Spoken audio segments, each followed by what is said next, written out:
Okay, welcome back everybody. What I've decided to do here is take a little break on the wings for a while and work on the tail setup, or work on the fuselage a little bit. The next step is to put on the tail boom, or the horizontal stabilizer mount.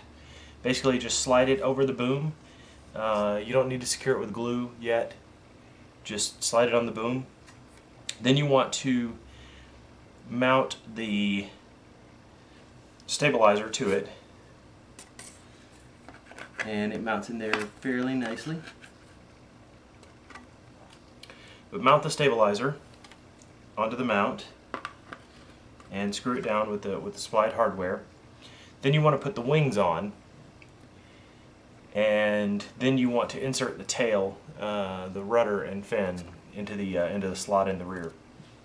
Now you may decide to trim a little bit off the end of the tail. You can do that if you want to.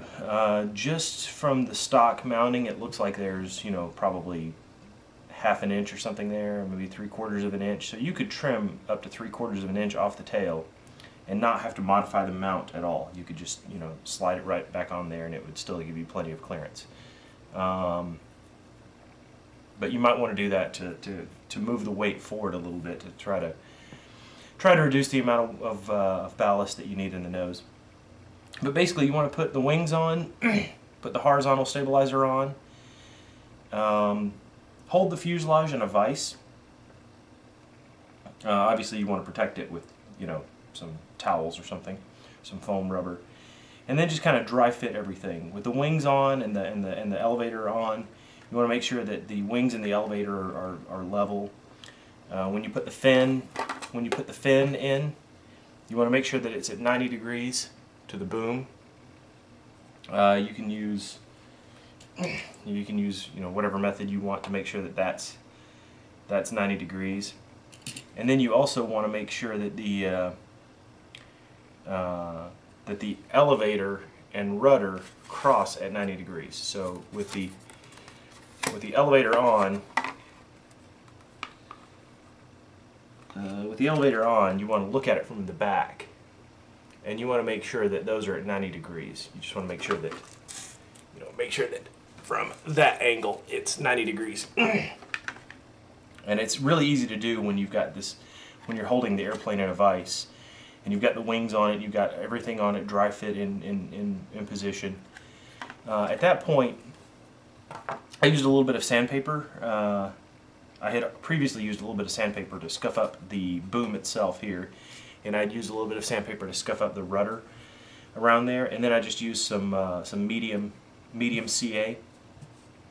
Put medium CA on there, and then let the CA form a little fillet there, and then I hit it with some kicker, and it's pretty good.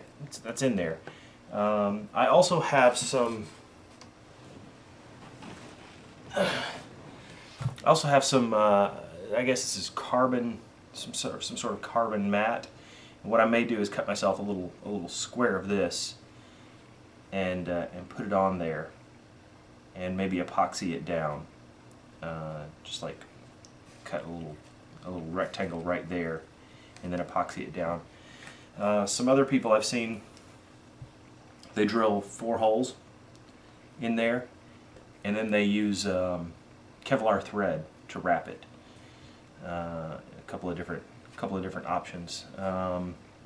Not sure which way I'm going to go yet. I think I'm going to see what the people online think, whether it's better to drill the 4 holes and use the Kevlar thread, or is it better to use some carbon fiber matting and either epoxy or thin CA to stick it to that and give it a little bit more reinforcement. I'll see what the people online think. Anyway, yeah. Also, once you're done, you want to hit this with some thin CA. Make sure that when you hit it with a thin CA, you're holding it in such a way that the thin CA doesn't run up into the pivots. So make sure you're holding it so that you can hit the CA from the top and let the CA run down and kind of wick inside. And that is pretty much on there.